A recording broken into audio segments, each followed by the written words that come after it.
Hello दोस्तों, नमस्कार। स्वागत है आपका आरजी स्टडी में। देखिए, हम लोग वीडियो का टेस्ट री एग्ज़ाम का कर रहे हैं और उसमें टेस्ट नंबर 4 हम लोग करेंगे। ठीक है, चलिए देखना शुरू कर दीजिए। आपका सविनय अवज्ञा आंदोलन की शुरुआत के पहले वायसराय को गांधी जी का 11 सूत्रीय चेतावनी दिया गया था। इस चेतावनी के संदर्भ में कौन सा इसमें से सही है? ठीक है, ये देखना है। तो आपका जो पहला ये गलत है, आपका रुपया डॉलर विनिमय दर को कम करना। ठीक है, यह आपका ऐसा है नहीं, ये गलत है। दूसरा है आपका कि भू राजस्व में 50% की कमी करना, बिल्कुल सही है। और तीसरा है राजनीतिक कैदियों को रिहा करना, यह भी आपका बिल्कुल सही है। ठीक है, ये बाकी दो गलत है ऊपर, दो सही है यहाँ पे। ऑप्शन नंबर बी हो जाएगा 2 और 3। नेक्स्ट क्वेश्चन करेंगे अगर हम लोग, तो दक्षिणी गोलार्ध में सबसे छोटा दिन कौन सा होता है?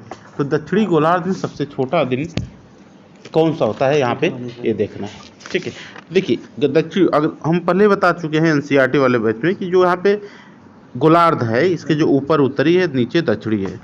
यहाँ पे इसे हम लोग करते हैं कैंसर, ट्रॉपिक ऑफ कैंसर। यहाँ पे कैप्रिकॉन है, मतलब कर्क रेखा और मकर रेखा। जब सूर्य हम लोगों का जो ऊपर होता है, जब ऊपर आता है, तो यहाँ पे 21 जून को सबसे बड़ा दिन होता है। कहाँ पे? उत्तरी गोलार्ध में। और उसी दिन सबसे छोटा दिन होता है कहाँ पे? दक्षिणी गोलार्ध में। तो हो जाएगा 21 जून हो जाएगा हम लोगों का आंसर। ठीक है, चलिए नेक्स्ट क्वेश्चन देखेंगे हम लोग कि यहाँ पे राजधानियाँ मिलाना है कि अलग अलग राजधानियाँ सब भी कौन कहाँ कहाँ है। तो तंजानिया की राजधानी क्या है? डोडोमा। तंजानिया की राजधानी डोडोमा। और केन्या की राजधानी क्या हो जाएगी? केन्या की राजधानी हो जाएगी नैरोबी। ठीक है, अब नामीबिया की राजधानी क्या हो जाएगा? विंडहोएक। मोरक्को की राजधानी एक हो पाता है Rabat. Morocco, Namibia, Kenya, Tanzania काफ़ी इंपॉर्टेंट हैं, ये पूछता है।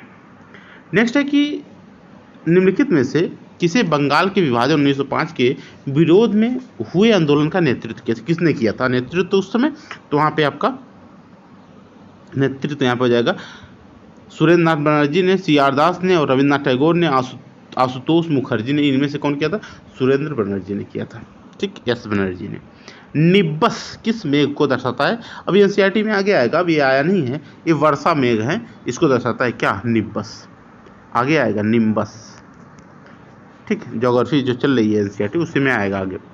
कनेडियन पैसिफिक रेलवे चलती है, कहाँ पे चलती है रेलवे? तो यहाँ पे हो जाएगा आंसर बैकवर और हैलिफैक्स के मध्य।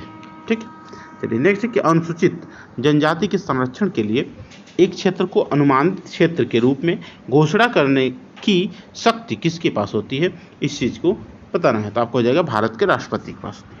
ठीक है, चलिए चैनल को सब्सक्राइब करके रखिएगा, बेल आइकन को प्रेस कर लीजिएगा, क्योंकि ये डेली बेसिस पे आपको 2 या 3 टेस्ट मिलते रहेंगे और अच्छे लेवल के क्वेश्चन मिलेंगे। जो पीसीएस के पुराने पेपर्स हैं, लोअर पीसीएस के पुराने पेपर्स हैं, यूपी प्लस सी के पुराने पेपर्स हैं, ऐसे क्वेश्चंस मिलने वाले हैं आपको। ठीक है, चलिए नेक्स्ट देखेंगे हम लोग क्वेश्चन है कि उत्तर प्रदेश में आसरा योजना। देखिए, योजना संबंधित बहुत क्वेश्चन पूछेगा। योजना एक दिन लाने वाले हैं, पूरी जितना भी योजना है सब कुछ एक ही दिन में बता दिया जाएगा, आप लोग उस पर चिंता न करिए उसके लिए। ठीक है, तो यहाँ पे जो आसरा योजना है वो आपका कहाँ पे, किस सन में शुरू हुई थी? आपका 2013 में शुरू हुई थी, यूपी में। भारत के संविधान के किस अनुच्छेद के अधीन राज्यों के राज्यपाल को अध्यादेश जारी करने की शक्ति प्राप्त होती है? तो आपको हो जाएगा 9 का डी, अनुच्छेद 200। सॉरी, यहाँ पे राज्यपाल है ना। ठीक है, राज्यपाल की बात जब आ जाती है तो यहाँ पर हो जाएगा 211। ठीक, चलिए 211। नेक्स्ट है कि निम्न में से कौन सी किताब सरोजिनी नायडू द्वारा लिखित नहीं है? सरोजिनी नायडू द्वारा लिखित नहीं किताब पूछा है, इस चीज़ का ध्यान दीजिए। यहाँ पे हो जाएगा द ब्रोकन विंग्स है इनके द्वारा, द गोल्डन थ्रेश होल्ड भी है, the bird of a time ये भी है, यहाँ पे द गोल्डन बर्ड ये नहीं है। नेक्स्ट है निम्नलिखित में से कौन सी मिश्रित खेती की प्रमुख विशेषता है? तो मिश्रित खेती होता क्या? देखिए, मिश्रित खेती होता है पशुपालन और फसल उत्पादन को एक साथ करने को ही क्या कहते हैं हम लोग? यहाँ पे मिश्रित खेती कहते हैं। ठीक है, चलिए नेक्स्ट है कि निम्नलिखित में से किस राज्य में बहिनी दरबार समाचार पत्र महिलाओं द्वारा और महिलाओं के लिए प्रकाशित होता है? बहिनी दरबार जो ये है, बहिनी दरबार यहाँ पर जाता है 12 का, मध्य प्रदेश में कहा जाएगा 12 का डी। किस सिख गुरु ने आदि ग्रंथ संकलित किया था? आदि ग्रंथ जो होता है उन लोगों का पवित्र ग्रंथ है, उसका ये गुरु अर्जुन देव जो थे यही इन्होंने ही संकलित किया था उसे। तुलु वंश के राजवंश की स्थापना किसने की थी? तो यहाँ पे हो जाएगा आपका आंसर डी, वीर नरसिंह ने। ठीक है, चलिए नेक्स्ट है, पहली बार भारत पर आक्रमण करने वाला मुस्लिम कौन था? तो पहली बार जब भारत पर आक्रमण करने वाला मुस्लिम कौन था? तो यहाँ पर हो जाएगा सी, मोहम्मद बिन कासिम। ठीक है, चलिए नेक्स्ट है, निम्नलिखित में से कौन सा उपवेद नहीं है? निम्नलिखित में से कौन सा उपवेद नहीं है? योग वेद जो है क्या है? उपवेद नहीं। हाल ही में विश्व का सबसे बड़ा वाईफाई नेटवर्क कहाँ स्थापित किया गया है, ये बताना है। तो आपका हो जाएगा पटना में, बिहार की राजधानी पटना। निम्नलिखित देशों में से किस एक के देशों में भूमध्य रेखा गुजरती है? ठीक है, तो भूमध्य रेखा गुजरती है मतलब बीच वाली, तो यहाँ पे गोलार्ध है। ये बीचों बीच लाइन किससे किससे होकर गुजरती है? ठीक है, देखिए यहाँ पे ब्राज़ील से, यहाँ पे ब्राज़ील है, जाम्बिया है, यहाँ पे मलेशिया है, यहाँ पे नहीं होगा। आपका नेक्स्ट क्वेश्चन देखेंगे अगर हम लोग आगे, देखिए कोलंबिया, केन्या और इंडोनेशिया, यहाँ पे ये हो जाएगा हमारा कोलंबिया, केन्या और इंडोनेशिया, ऑप्शन नंबर बी, जो कि पूरे तरीके से तीनों से होकर गुजरती हैं। ठीक है, चलिए एक पाल के लिए भी आ जाता है इसमें। नेक्स्ट है कि क्वेश्चन नंबर है कि एक कुर्की, ठीक, एक कुर्की क्या है? तो आपको उपयोगकर्ता की वेब गतिविधियों के बारे में सभी जानकारी संग्रहित करता है। ठीक है, ऑप्शन नंबर ए। नेक्स्ट है, उत्तर प्रदेश में वैकल्पिक ऊर्जा के विकास के लिए वैकल्पिक ऊर्जा विकास संस्थान स्थापना कब हुई? तो यहाँ पे हो जाएगा 20 का, सॉरी यहाँ पे हो जाएगा 20 का 1983। ठीक है, नेक्स्ट हो जाएगा, प्रधानमंत्री नरेंद्र मोदी ने भारत में कितनी स्मार्ट सिटी घोषित की हैं? आपको हो जाएगा 100। भारत में आपका इसको छोड़ सकते हैं क्वेश्चंस को। निम्नलिखित में से कौन विनिवेश आयोग से संबंधित है? यहाँ पर हो जाएगा 23 का ए, जीवी रामकृष्ण। कजाइल कुम रेगिस्तान स्थित है। कजाइल कुम रेगिस्तान बहुत ही अच्छा क्वेश्चन है, ये उज्बेकिस्तान में स्थित है। ठीक, चलिए नेक्स्ट है, दक्षिण भारत की नदियां प्रमुख रूप से निम्न में से कौन सा अपवाह तंत्र रखती हैं? दक्षिण भारत की जो नदियां हैं, ठीक है, तो यहाँ पे जो भी हैं ये सब अरी अपवाह करती हैं। ठीक, ये देखिए वहाँ पे अभी आगे पढ़ाएंगे, अभी 6 का खत्म हुआ, 9th वाले में एनसीईआरटी में है। अरीय क्या होता है, वृक्षानुमान क्या होता है, खंडित क्या होता है, जालीदार क्या होता है, ये सब जो है नदी तंत्र के प्रकार हैं। ऐसे ऐसे नदियाँ जो है बहती हैं, उसी को ही अलग अलग रूप दिया जाता है। ठीक है, वृक्षानुमान में ऐसे ऐसे वृक्षा हो जाएगा, चापाकार डेल्टा वाला चापाकार हो जाएगा, जालीदार मतलब हो जाएगा आपका ऐसे ऐसे आपका मतलब ये सभी उसको बताया जाएगा आगे। ठीक है, ये आपका जो करंट अफेयर है इसको छोड़ देते हैं।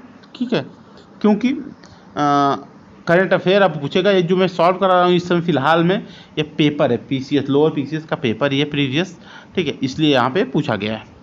नेक्स्ट है कि बेहतर संतुलित विकास के लिए कोश प्रवाह के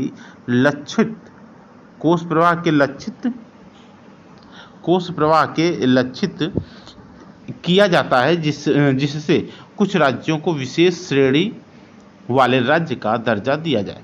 इस श्रेणी के अंतर्गत निम्नलिखित में से कौन राज्य आते हैं? देखिए, विशेष राज्य का जब भी दर्जा दिया जाता है तो ऐसे राज्य को दर्जा दिया जाता है जहाँ पे टूरिज्म का बढ़ावा ज़्यादा है। तो यहाँ पे ज़्यादा आपका उत्तराखंड, जम्मू कश्मीर और हिमाचल प्रदेश। 2, 4 और 5 जो भी ऑप्शन रहेगा वही हमारा आंसर सही है, ऑप्शन नंबर बी। चलिए अगला है कि नई प्रस्तावित मूल्य स्थिरीकरण कोष योजना निम्नलिखित में से किस लिए लागू की गई? तो यहाँ पे हो जाएगा किस लिए लागू की गई है? जो आपका नई प्रस्तावित मूल्य स्थिरीकरण है कोष है, ठीक है, तो यह स्थिरीकरण कोष आपको हो जाएगा प्याज है और आलू है। ठीक है, ऑप्शन नंबर ए हो जाएगा। नेक्स्ट, निम्नलिखित में से किस मंत्रालय ने हाल ही में ईपेस और इंफ्राकॉन सुविधा की शुरुआत की है? आपका हो जाएगा 29 नंबर आंसर, आपका हो जाएगा ए, सड़क परिवहन मंत्रालय ने। मिलान करना है इसमें आपका 30 का हो जाएगा, 30 का क्या हो जाएगा आपका, देखिए ए नंबर, ए का मतलब हो जाएगा यहाँ पे, ये देखिए Indian grain storage management and research institute कहाँ पे है? हापुड़ में है। राष्ट्रीय उद्यमिता एवं लघु व्यवसाय विकास संस्थान कहाँ पे है? आपको जगह नोएडा में है। गोविंद वल्लभ पंत सामाजिक विज्ञान संस्थान कहाँ पे है? इलाहाबाद में है। हरिश्चंद्र अनुसंधान संस्थान कहाँ पे है? इलाहाबाद में है। ये आपका है यहाँ पर क्वेश्चन आंसर। निम्नलिखित में से कौन सा भारत में थोक मूल्य सूचकांक के मुख्य घटक है? आपको हो जाएगा 31 का क्या हो जाएगा, कौन कौन सा है? देखिए यहाँ पर हो जाएगा आपका प्राथमिक वस्तुएं, ईंधन और बिजली तो होगा ही, साथ में विनिर्बाध उत्पाद भी होगा, लेकिन सेवाएं नहीं है। ठीक है, तो ऑप्शन नंबर हो जाएगा इसमें 1, 2, 4। नेक्स्ट है कि निम्न कथनों पर विचार कीजिए। देखिए आपका क्या है, यह करंट अफेयर, इसे छोड़ दीजिए क्योंकि यह करंट अफेयर नया पूछेगा। लिखा है कि उत्तर प्रदेश में सस्य जलवायु क्षेत्रों की संख्या कितनी है? उत्तर प्रदेश सस्य जलवायु क्षेत्रों की संख्या आपकी है 9। ठीक है, डायरेक्ट क्वेश्चन पूछता है, यहाँ पे कोई आपको दिक्कत नहीं होना चाहिए। ठीक, चलिए बाकी ये निम्न कथनों पर विचार कीजिए। राष्ट्रपति दिया है ऑप्शन में, उपराष्ट्रपति और यहाँ पे राज्यसभा के सभी सदस्य। यहाँ पे देखना क्या है, राज्यसभा के सभी सदस्य हैं यहाँ पे। तो उपरोक्त में से कौन आनुपातिक प्रतिनिधित्व प्रणाली के नियमानुसार एकल संक्रमणीय मत के माध्यम से गुप्त मत द्वारा मतदान किया जाता, मतलब चुना जाता है? इसमें से कौन कौन लोग हैं? तो आपका हो जाएगा जो 34 नंबर का आंसर क्या जाएगा, 34 नंबर के आंसर यहाँ पे हो जाएगा 1 और 2। मीन्स यहाँ पे राष्ट्रपति और उपराष्ट्रपति, यहाँ पे राज्यसभा के सभी सदस्य, ऐसा काम नहीं होता है। तो आप लोगों का क्वेश्चन मिलेंगे नेक्स्ट क्लास में। सब्सक्राइब कर करके बेल आइकन को प्रेस कर दीजिएगा। वीडियो के लिए डिस्क्रिप्शन में टेलीग्राम का लिंक है, वहाँ ज्वाइन हो जाइए। Thank you.